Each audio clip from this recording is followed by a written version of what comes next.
Bienvenidos a La Boca, este barrio universo que el 23 de agosto está cumpliendo sus primeros 150 años, ya que fue el 23 de agosto de 1870 cuando se constituyera su juzgado de paz a cargo entonces de Sebastián Casares. Bienvenidos a esta aldea que seguramente es uno de los nombres de Utopía, porque no es un lugar, sino que de algún modo es todos los lugares del mundo que aquí confluyeron para construirlo y darle identidad y nombradía.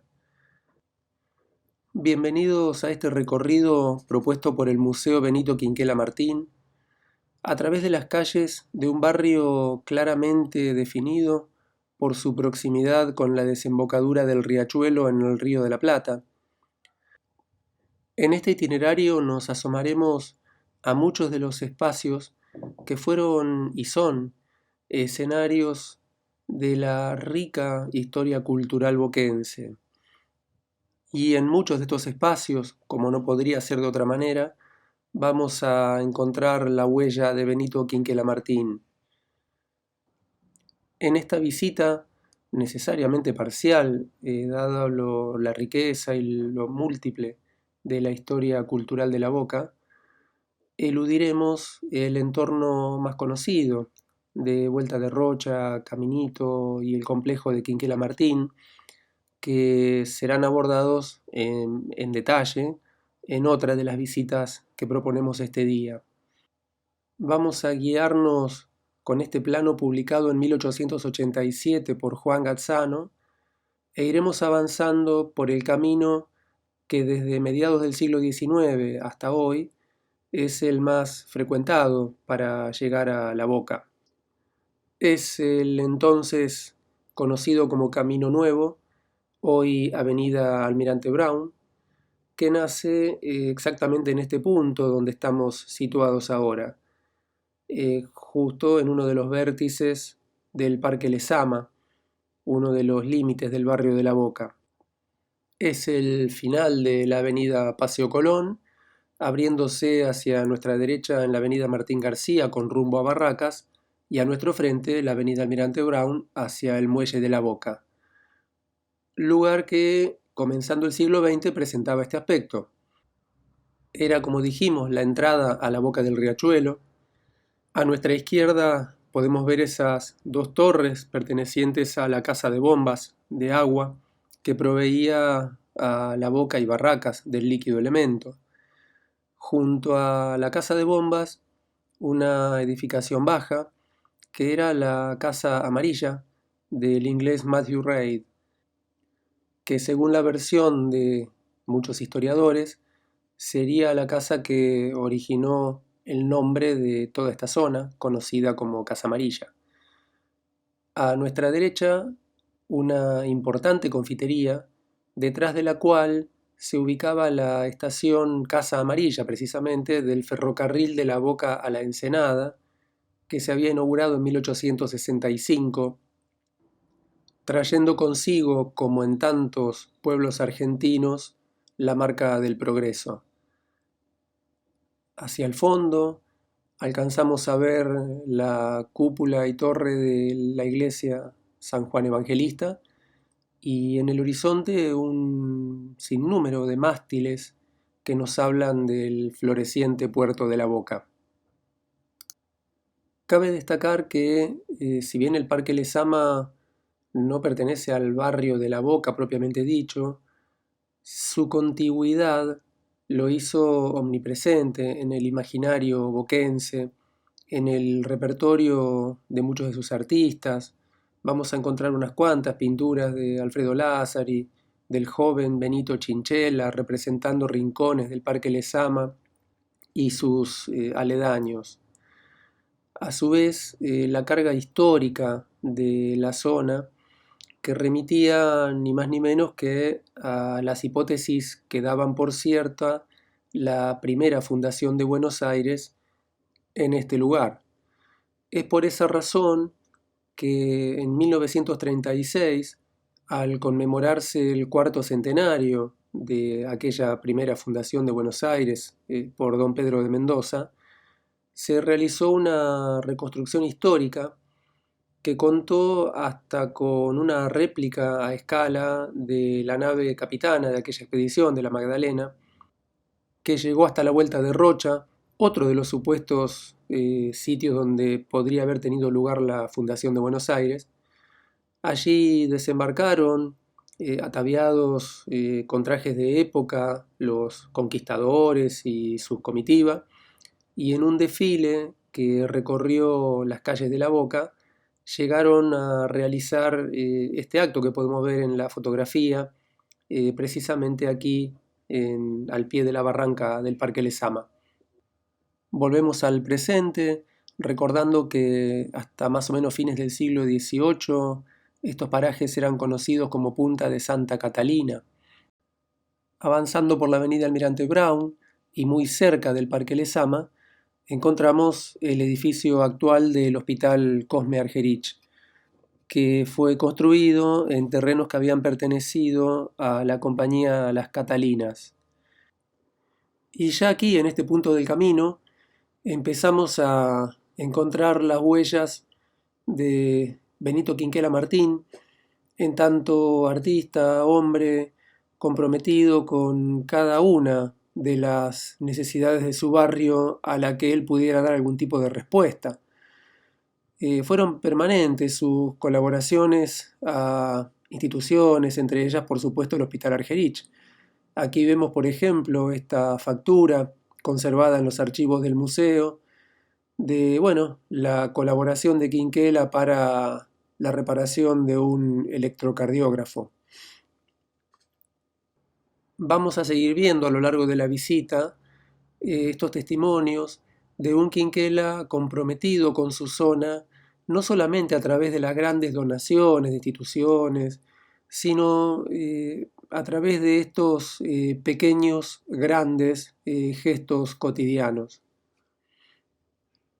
Seguimos camino por la avenida Almirante Brown, recordando que desde mediados del siglo XIX todo en la zona empezaba a tener el nombre del insigne almirante, héroe de nuestra independencia y vecino ilustre.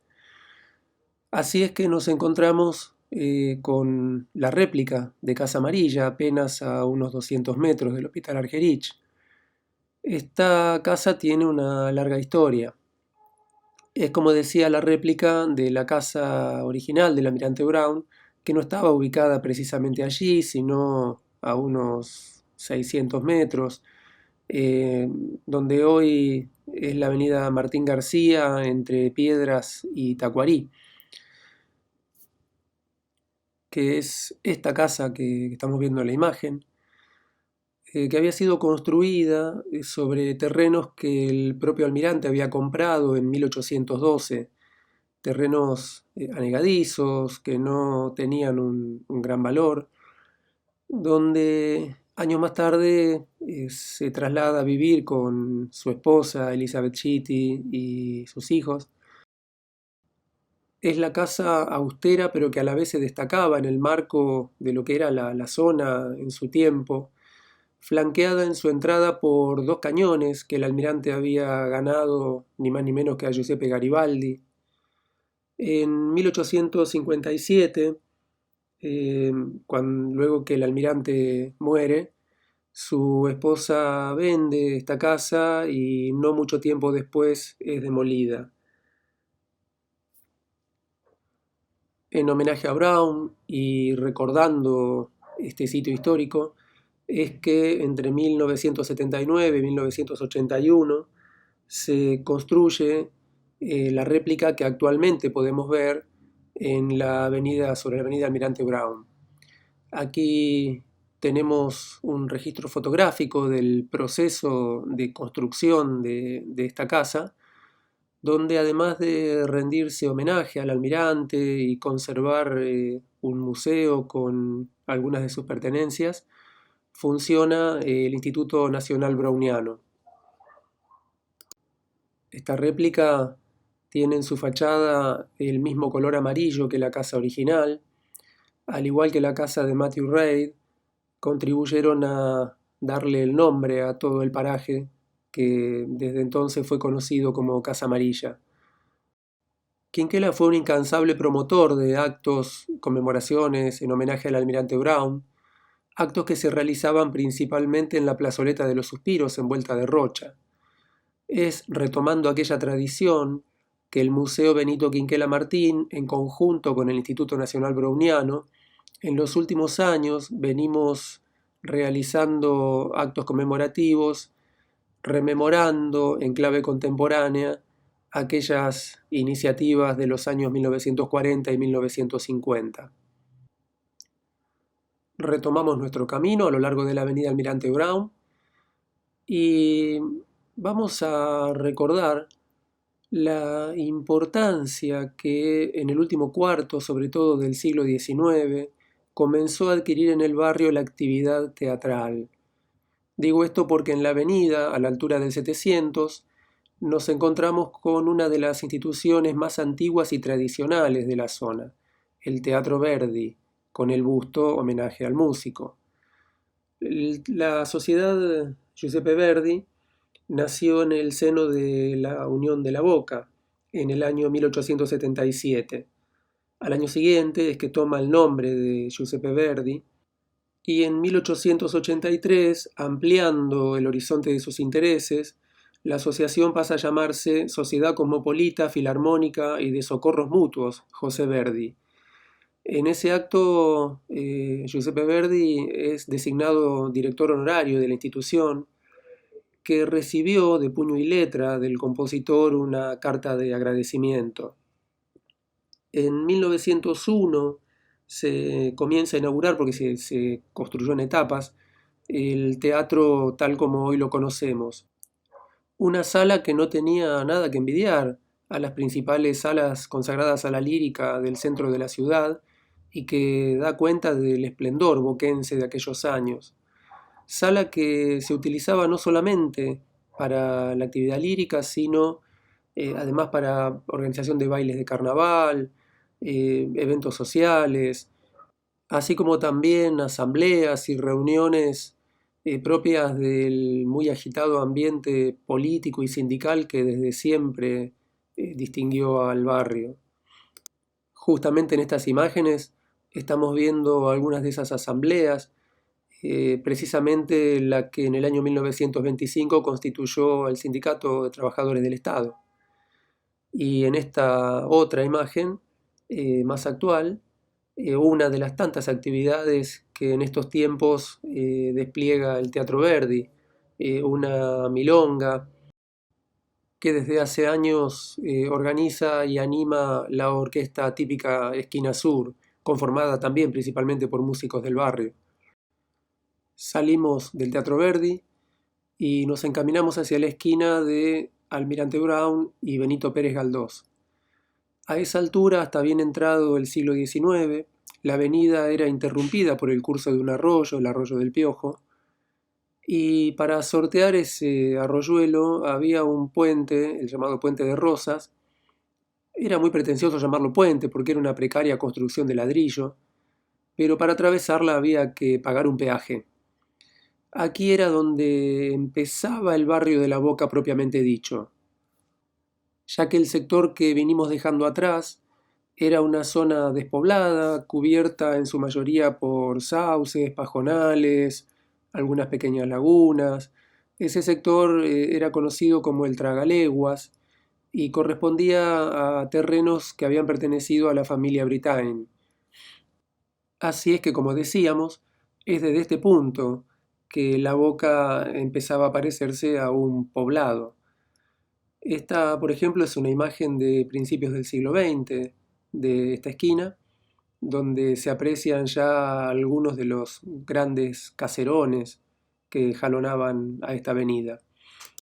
Justo aquí enfrente, esta torre que da cuenta de la diversidad arquitectónica boquense, que no es otra cosa que la expresión de la diversidad de orígenes que fue constituyendo al barrio. Porque esta construcción, que data del año 1908, obra del arquitecto Guillermo Álvarez, fue encargada por una estanciera catalana que deseaba ver en su nueva tierra una impronta de su lugar de origen.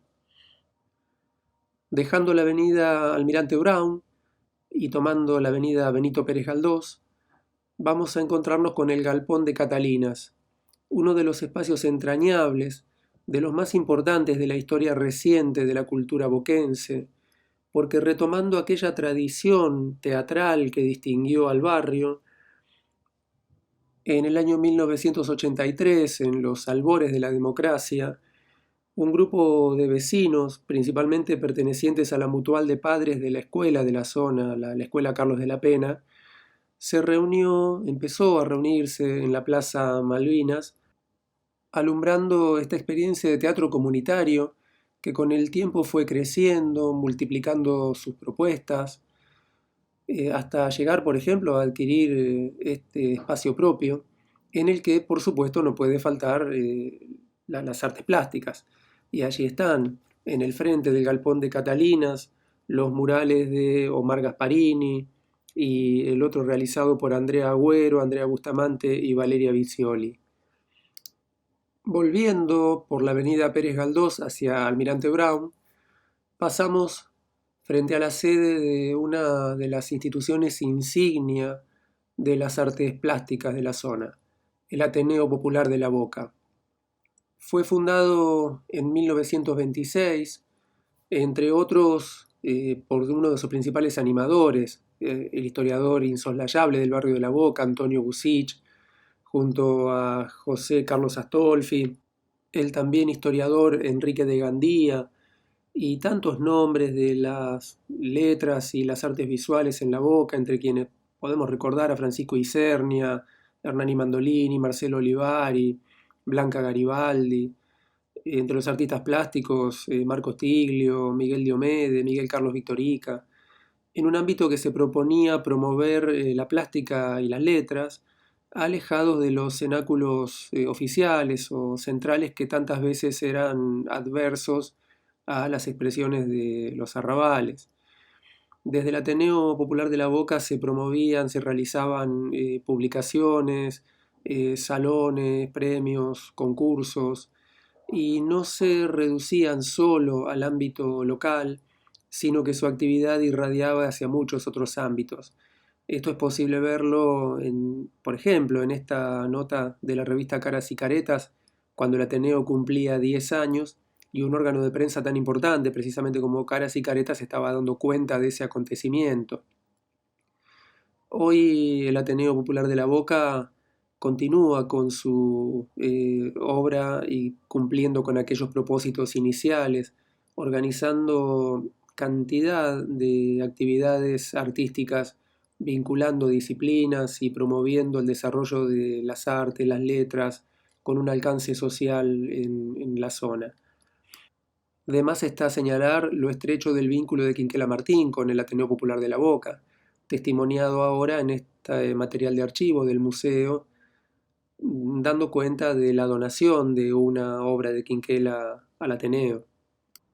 Volviendo a la avenida y retomando nuestro camino hacia el riachuelo, encontramos en la esquina de Almirante Brown y Pinzón esta gran expresión de la riqueza patrimonial de la arquitectura boquense, el edificio construido por Francisco Gianotti en 1935, que además en muchas de sus decoraciones y por ejemplo en esta escultura del dios Hermes nos deja ver la fuerza del pasado masónico en la Boca.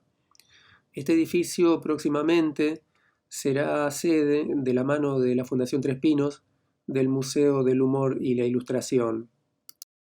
Volvemos a alejarnos un poco de la avenida y a pocos metros pasamos por la comisaría de la zona, donde por supuesto tampoco puede faltar el arte y el color.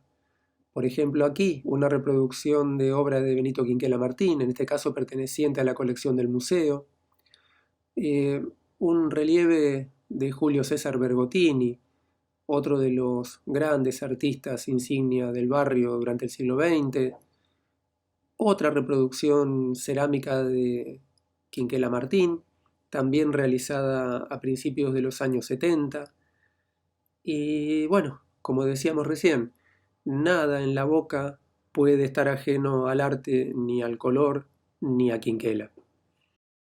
Seguimos por la calle Pinzón y a la altura del 500 vemos este viejo edificio que representa buena parte de la historia de dos grandes instituciones boquenses. Por un lado, el Hospital Argerich, que funcionó aquí entre el año 1900 y 1945, cuando se traslada al nuevo edificio que vimos al inicio de la visita. El Hospital Argerich había sido fundado en 1897. Los vecinos lo llamaban la Asistencia. Inicialmente funcionaba a la vuelta de este lugar, en la calle Bransen al 500. Como quedó dicho, en 1900 se trasladó a este lugar y en 1904 es cuando se le impone el nombre del doctor Cosme Argerich. En las imágenes vemos el frente y una de las salas de internación del antiguo hospital funcionando en este edificio. La otra institución que actualmente tiene aquí su sede desde el año 1978 es la Universidad Popular de La Boca. Fundada el 2 de junio de 1917 por inspiración de Tomás Le Breton, cumplía y cumple la misión de acercar a un barrio principalmente conformado por trabajadores, instancias de capacitación en artes y oficios. Los primeros cursos que aquí se dictaron fueron de telegrafista, mecánico de aviación y clasificador de granos, que eran los que se podían dictar aún a quienes no hablaban castellano. Por eso el cuarto curso que se incorporó fue castellano para extranjeros. Aquí también vemos la interacción de Quinquela, en este caso con la Universidad Popular de La Boca, y una vez más, este perfil de un artista comprometido con cada necesidad de su barrio. A la vuelta de la Universidad Popular de La Boca, en Bransen, a la altura del 500, una de las instituciones señeras de la historia boquense, los bomberos voluntarios de La Boca. De más está decir que la fragilidad y la alta combustibilidad de las construcciones de La Boca predominantes, realizadas mayoritariamente en chapa y madera, hicieron muy pronto imprescindible la presencia de un cuerpo de bomberos capaz de dar respuesta a las emergencias. Y allí nacieron, el 2 de junio de 1884, en una asamblea realizada en el Teatro Iris, lo que iba a ser el primer cuartel de bomberos voluntarios del país. Es por esta razón que cada 2 de junio se celebra el Día del Bombero Voluntario. Fue Tomás Liberti el artífice de la creación de esta institución, que al día de hoy, actualizada y modernizada en sus instalaciones y sus equipamientos, sigue prestando el invalorable servicio de siempre a la comunidad. El actual cuartel fue inaugurado el 25 de julio de 1900. En esta nota de caras y caretas vemos reflejado aquel acto en el que se destacó el discurso ni más ni menos que de Belisario Roldán. El lema de los bomberos voluntarios desde siempre, volere e potere, querer es poder. Y otra vez, Quinquela Martín, vinculado sólidamente con estas instituciones. Aquí, otra vez material del archivo, reflejando una de las donaciones que Quinquela realizara al cuartel. Antes veíamos uno de los murales de las reproducciones cerámicas que el museo, como símbolo de confraternidad perpetua, colocó en el frente del cuartel de los bomberos voluntarios hace 2 años. Dejamos el cuartel de bomberos y avanzando por la calle Bransen nos encaminamos a nuestro próximo destino, el estadio del Club Atlético Boca Juniors, La Bombonera. Luego de sucesivas mudanzas, en 1924 Boca Juniors inauguraba aquí su antiguo, su primitivo estadio. La Bombonera se inaugura el 25 de mayo de 1940 y es obra del arquitecto y artista esloveno Viktor Sušić. En sus muros está presente el arte, no podía ser de otra manera. Lo que estamos viendo aquí es el sector inaugurado a mediados de los años 90, que cuenta con obras de Perezelis y Rómulo Machió. Una de las obras de Machió homenajea la historia de las artes plásticas boquenses. Aquí vemos a el panteón de los grandes artistas boquenses, retratados, por supuesto, por Rómulo Machió con un espléndido autorretrato.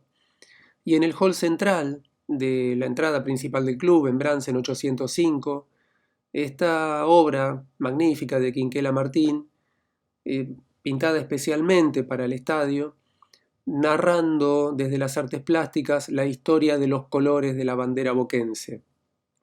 Una vez más, el arte en cada uno de los rincones y de la vida y del alma de la zona. Creo que no exageramos cuando decimos que en la Boca el arte también es pasión de multitudes. Y si algo falta para ejemplificar esta presencia de la cultura en cada uno de los rincones del barrio, aquí está la cochería de la familia Sichero, una de las familias más antiguas y tradicionales del barrio, que estableció aquí esta empresa fúnebre desde el año 1889. Aquí vemos en el frente de su local el espléndido relieve realizado por Vicente Walter en los años 90. Hay que recordar que Federico Sichero fue uno de los aliados incondicionales de Benito Quinquela Martín y de todo lo que tenía que ver con la cultura de la Boca, especialmente con lo que fue la República de la Boca, tema sobre el que vamos a volver un poquito más adelante. Lo que tenemos en imagen es parte del archivo del museo y da cuenta de aquellos pequeños y cotidianos actos generosos de Quinquela, en este caso, sosteniendo económicamente el sepelio de algún amigo vecino en La Mala, y contando, por supuesto, con la ayuda además de don Federico Sichero. Federico Sichero, a quien en 1958 Quinquela le iba a enviar una carta y un diseño con los colores con que él quería que fuera pintado su propio ataúd. Ataúd que ocupó páginas centrales en varias revistas y hasta llegó a estar exhibido en las vidrieras de esta funeraria. Seguimos por la avenida Almirante Brown y al llegar a la esquina de Olavarría vamos a tomar esta calle, la antigua Florida boquense, hacia nuestros próximos destinos. Vamos a pasar a la altura del 400 de Olavarría frente a estos murales de Domingo y San Antonio ubicados en el frente del Colegio San Juan Evangelista y a la esquina de Olavarría y Martín Rodríguez, que a principios del siglo XX presentaba este aspecto. A nuestra derecha, la iglesia San Juan Evangelista, parroquia creada en 1872 como respuesta al creciente número de logias secretas, masónicas, anticlericales, que hicieron que durante un tiempo a la Boca se la conociera como la Boca del Diablo. En 1877 se hacían cargo los salesianos de esta parroquia. En 1879 se hacía cargo de la parroquia el padre Esteban Borlot, recordado sacerdote que le dio impulso definitivo a la construcción del templo, el templo actual, inaugurado en 1886, gracias a los aportes recogidos entre vecinos y entre apellidos ilustres como por ejemplo Mitre, Sarmiento. Madera del antiguo muelle del Riachuelo fue utilizada para los cimientos de esta iglesia, que desde un principio representa el encuentro de tradiciones y de creencias entre los inmigrantes y los criollos que fueron construyendo este barrio. Una de las más altas expresiones de este encuentro lo siguen constituyendo las procesiones dedicadas a los santos patronos de los paecinos de origen de los inmigrantes mayoritariamente italianos. Además de su importancia religiosa, estas procesiones son parte de nuestro patrimonio inmaterial, que fueron además retratadas por Quinquela Martín, como vemos en este aguafuerte. Y también Quinquela iba a retratar el perfil de la cúpula y torres de San Juan Evangelista en muchos de los horizontes de las obras que pertenecen a la colección del museo. Y además, claro, de retratar la iglesia, Quinquela iba a colaborar tantas veces como le fuera requerido con diversas necesidades del templo. Un poco más adelante, siempre por la calle Olavarría, la Unión de la Boca, una de las más antiguas asociaciones boquenses, inaugurada en 1877, y este es el lugar donde hacia 1908 llegaba un joven Benito Chinchela a tomar sus cursos con Alfredo Lázari. Estos son algunos de los dibujos realizados en este lugar en aquella época. Casi enfrente de la Unión de la Boca, la Iglesia Evangélica Metodista y el Instituto William Morris, creados por el propio William Morris a principios de la década de 1890, cuando, conmovido por el paisaje cotidiano de carencias, especialmente entre los niños del barrio, decidió emprender esta descomunal obra educativa, religiosa, cultural. Este templo fue inaugurado en 1937 y también vamos a hallar en los archivos del museo muy sólidos vínculos entre Quinquela y la obra metodista en la Boca. Retomamos la avenida Almirante Brown y entre Olavarría y La Madrid vemos este edificio en cuyos altos Quinquela Martín estableció su estudio, más o menos para la época en que había decidido también castellanizar su apellido, hacia 1919. En la planta baja funcionó la histórica confitería Ligure de Sebastián Gambaudi. En este lugar que atraía a miles de boquenses con sus delicias, también se instaló en 1902 la primera usina, en el sótano de este lugar, una usina eléctrica que alimentaba además a otros locales. También funcionó aquí un biógrafo, un teatro. Eran célebres los pan dulces elaborados en esta confitería por un tal Umberto Terrabusi. Pero bueno, esa es otra historia. A pocos metros de la confitería de Gambaudi, otra vez se nos presenta la frondosa historia teatral boquense. El Teatro Dante Alighieri, fundado en 1883, que además de la lírica y la actividad teatral, congregaba reuniones de vecinos, asambleas y algunas reuniones un tanto oscuras vinculados a las logias, sectas, especialmente los carbonarios. Ya en el siglo XX pasó a llamarse Cine Teatro Brown y luego de largas décadas de olvido y abandono fue recientemente recuperado y actualmente, además de una importante agenda teatral, ofrece a la comunidad una recreación de las célebres tertulias de Quinquela Martín en torno a una mesa servida con fideos de colores. Ahora en Almirante Brown y La Madrid nos desviamos unos metros y ya estamos frente a otra de las históricas agrupaciones de artistas, la agrupación Gente de Arte y Letras Impulso. Impulso nació en 1940 en el taller de Fortunato La Cámara, que fue su presidente desde 1940 hasta su muerte en 1951. Impulso se constituía como una mutualidad de artistas que también, al igual que el Ateneo Popular de La Boca, no se iba a limitar solamente a exhibir y promover la obra de artistas de la zona, sino que iba a ampliar sus horizontes, organizaba exposiciones en distintos puntos de provincia de Buenos Aires, de Capital Federal, de otras provincias.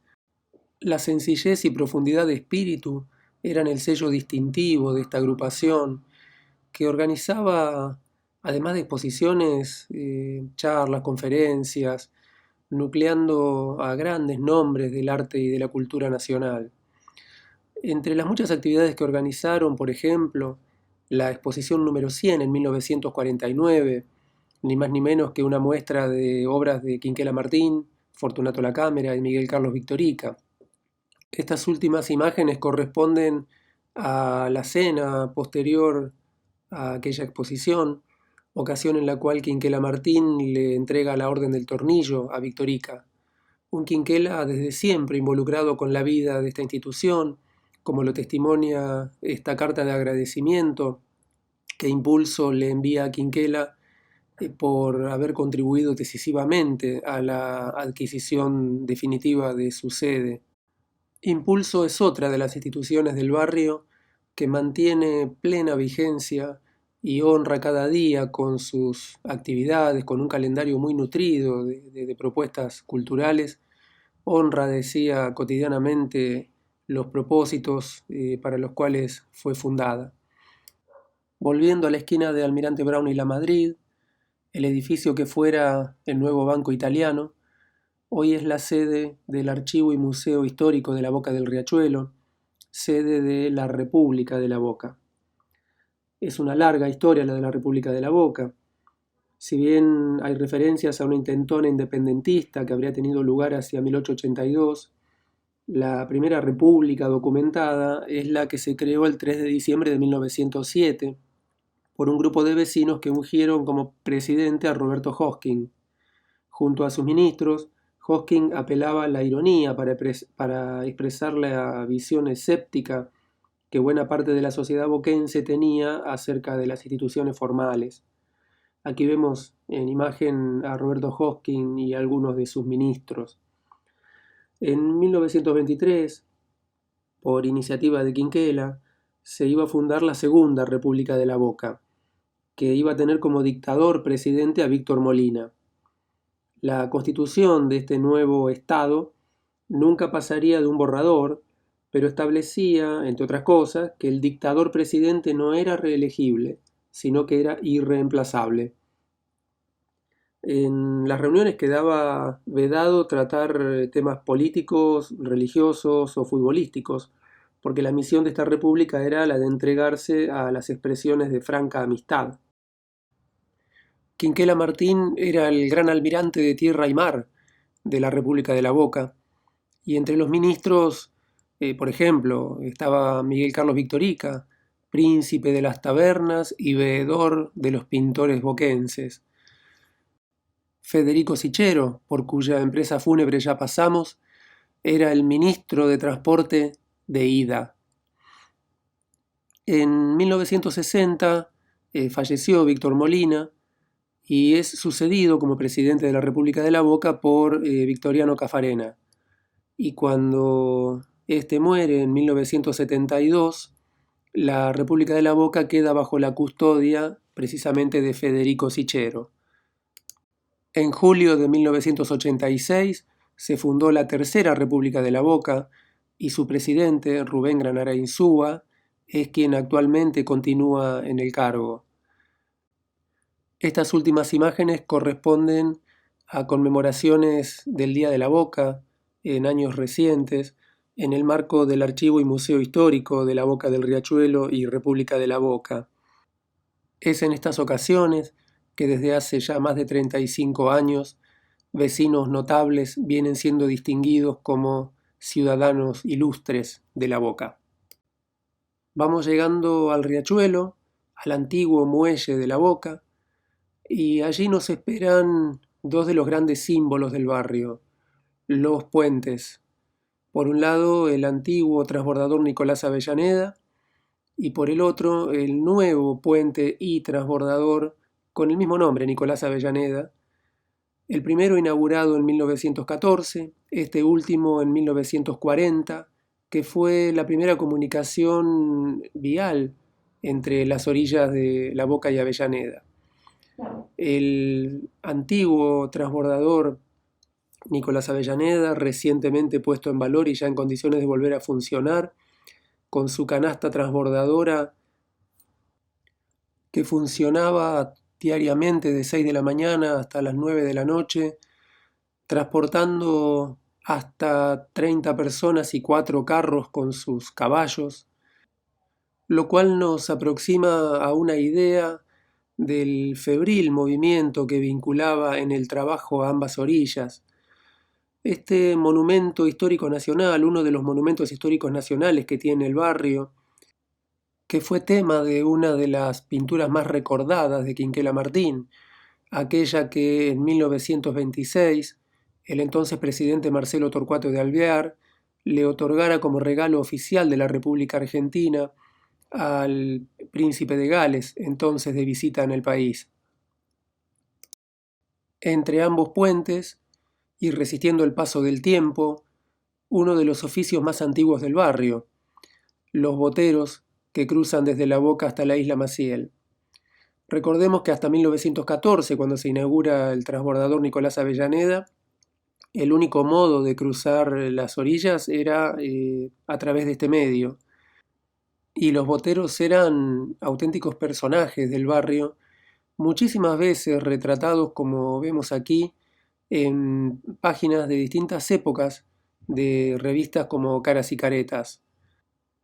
La misma publicación, que a poco de inaugurarse el transbordador, da cuenta de la resistencia y el recelo que los boteros tenían respecto al gigante de hierro que venía a amenazar su tradicional trabajo. Ahora tomaremos la avenida Pedro de Mendoza hacia la Vuelta de Rocha y en la esquina de Pedro de Mendoza y Martín Rodríguez pasamos frente al lugar donde naciera el primer artista de relevancia nacido en el barrio, Francisco Caferata, que nació en esta esquina, en la esquina más baja, en el año 1861. A pocos metros de allí, en la vereda de enfrente, se había radicado un par de décadas antes el primer artista del que se conoce un nombre en el barrio, el italiano Francisco Parodi, que tenía allí además su taller con un cartel que decía, bueno, su nombre, escultor y dorador. Enfrente del taller de Parodi, en la Sociedad Progreso de La Boca, también tuvo lugar la primera exposición de artes plásticas realizada en el barrio en 1875, una exposición organizada por Martín Boneo, ni más ni menos. Y avanzando por Pedro de Mendoza hacia el corazón de la Vuelta de Rocha, nos acercamos también al corazón de las huellas de la gran obra de Quinquela Martín en el barrio. Pero como dijimos al principio, es tan vasta esa obra, son tantas esas huellas, que las abordaremos por separado en otra de estas visitas. Aquí solo nos limitaremos a decir que estamos pasando frente al complejo de instituciones educativas, sociales, culturales, que Quinquela ofrendó a su barrio entre el año 1936 y 1971. En cada una de las instituciones donadas por Quinquela vamos a encontrar murales de su autoría, a veces en el frente o en otros casos en los interiores, como por ejemplo en la escuela Pedro de Mendoza, que cuenta con un mural en cada una de sus aulas.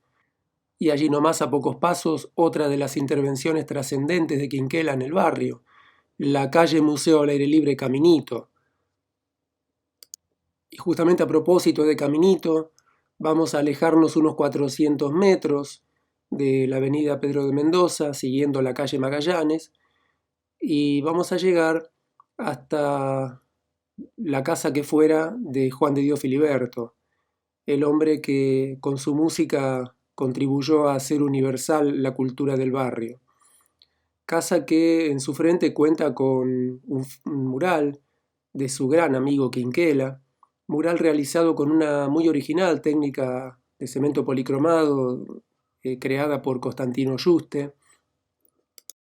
Casa que aguarda su imprescindible recuperación y que guarda los ecos de aquellos niños que solían darse cita en esta vereda pidiéndole a Filiberto que interpretara para ellos alguna de sus grandes creaciones.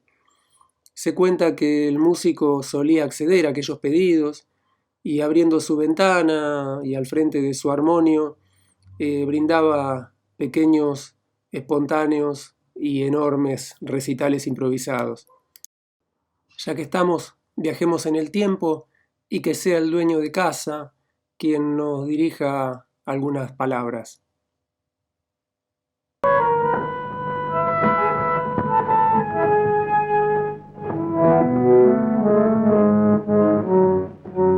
Al despedirnos, le pedimos un mensaje para nuestra juventud de hoy, el mensaje de un maestro que sabe cuánto vale la música popular y su misma voz lo dice.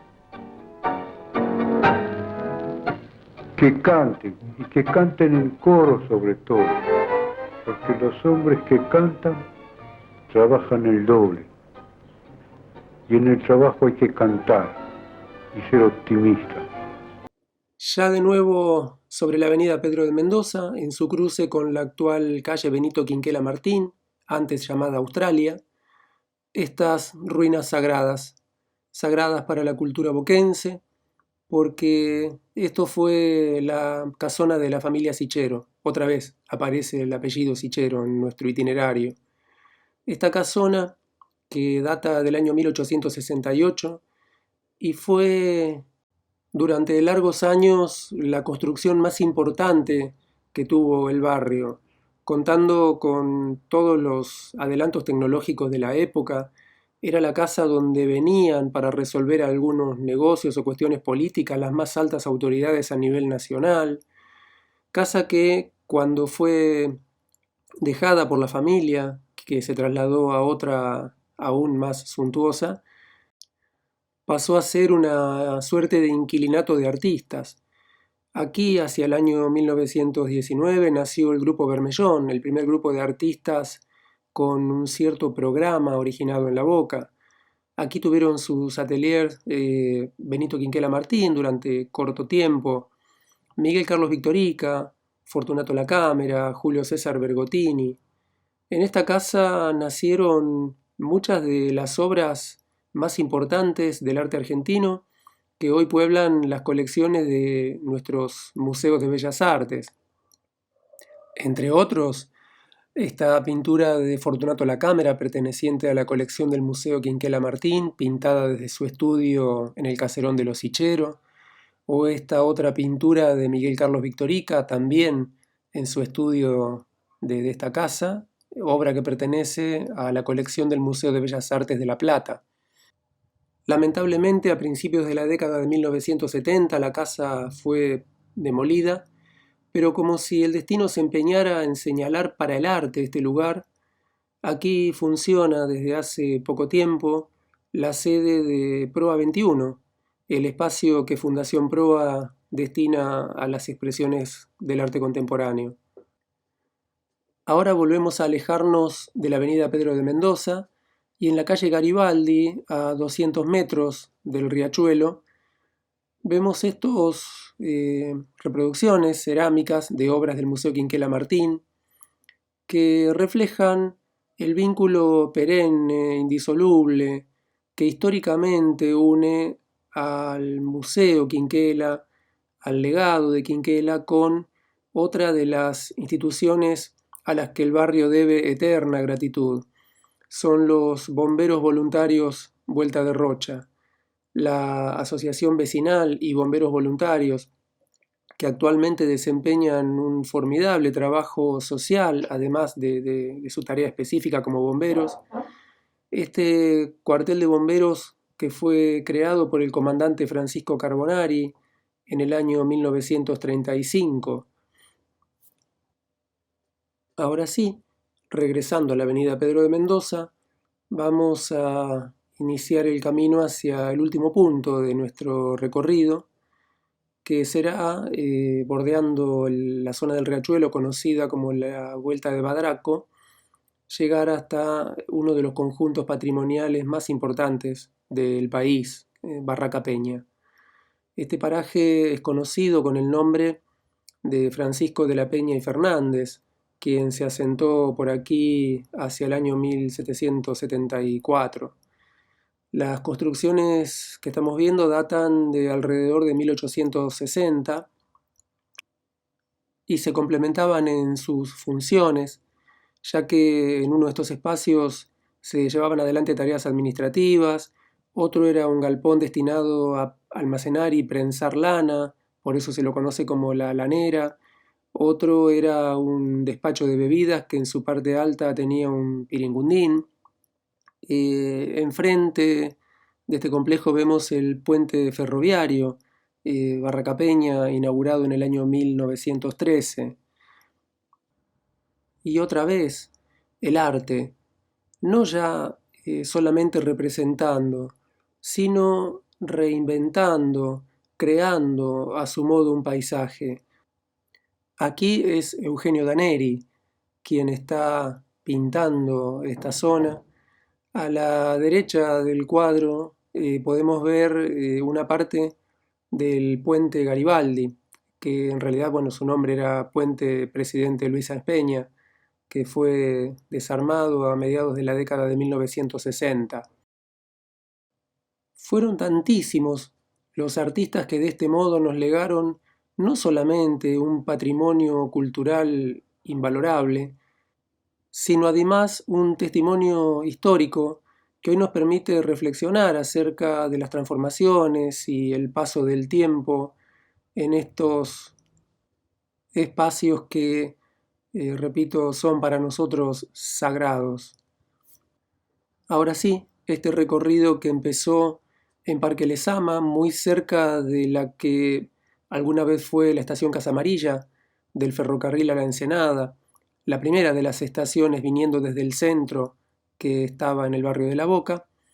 Vamos a terminar, decía, viendo la última de las estaciones del mismo ferrocarril ubicada en el barrio, la estación Barracapeña, inaugurada en 1865 y que constituye el último vestigio de aquel ferrocarril que al barrio trajo tantas esperanzas y sueños cifrados en un porvenir mejor.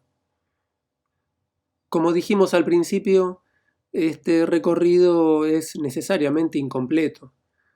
Podríamos pensar muchísimas visitas de igual o mayor duración, recorriendo aquellos espacios e historias que aquí no hemos visto, así como también podríamos imaginar visitas igualmente extensas a uno solo de los lugares a los que hoy apenas nos hemos asomado. Así de rica es la historia cultural de esta aldea que imaginamos como uno de los nombres de Utopía, porque, entre otras cosas, es atemporal.